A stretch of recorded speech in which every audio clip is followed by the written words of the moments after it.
Republican Senate wave in 2014. A lot of people are predicting it, but unfortunately I say not so fast. I don't see it yet. I think the Republicans have a 50-50 shot of taking the Senate, but I don't see a massive wave, and I see some real possibility that they could fall short. Unusual pessimism for me, but it's what I think the data indicates. Most of the views of a Republican wave are based on broad national polls, but when we get down to each of the specific races, it doesn't look that good. We need 6 seats, as you know, to take over the Senate. Let's bear in mind that in the last decade, Republicans have only been able to defeat 3 incumbent United States Democratic senators.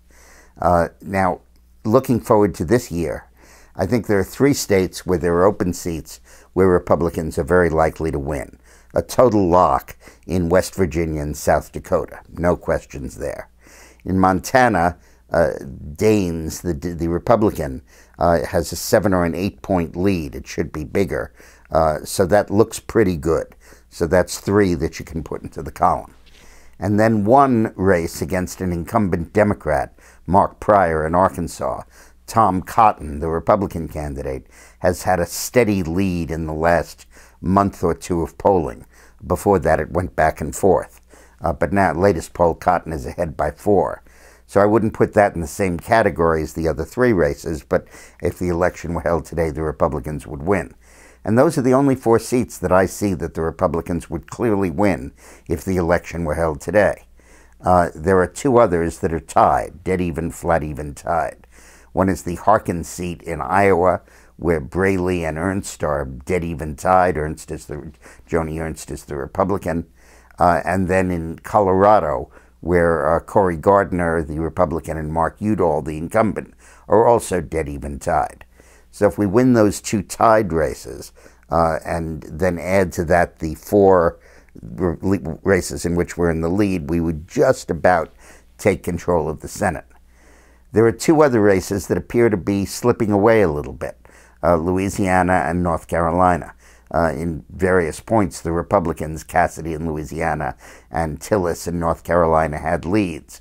But now Landrieu has a lead in Louisiana, and Hagan, the incumbent, has a lead in North Carolina. So those are both looking iffy, but still very doable. It's a small lead. Those are can easily envisage Republican wins in either of those.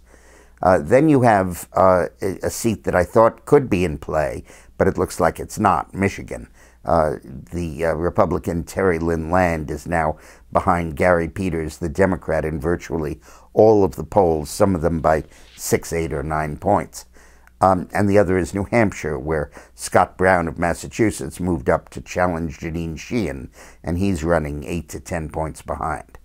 From the point of view of Democratic gains against the Republicans, Georgia is fading away for them. Sonny Perdue, who won the primary there, looks like he has a solid lead over Michelle Nunn, the Democratic candidate. And you could still see McConnell losing in Kentucky, but I think he's pulling somewhat ahead, although that's not completely clear. So it's still very much in play.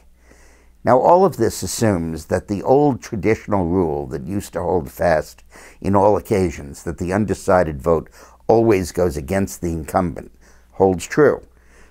In the last 2 presidential elections, it did not. One of the big reasons that I was wrong about Romney winning is that that rule did not hold true. And it may be that the fact that the voters that tend to remain undecided until the end tend to be downscale and less educated, and therefore more Democrat, that there is an inevitable Democratic shift right before Election Day. Or it could be that, as before, they're undecided because they don't like the incumbent, and therefore they'll probably go with the challenger. It's not clear yet. So right now, I would have to tell you that it's dead even. Republicans can be very confident of 3 seats, fairly confident of a 4th, dead even tie for the 2 others necessary to win, and have a decent shot at reclaiming their former leads in 2 more states, North Carolina and Louisiana. But this isn't a done deal. Thanks for watching.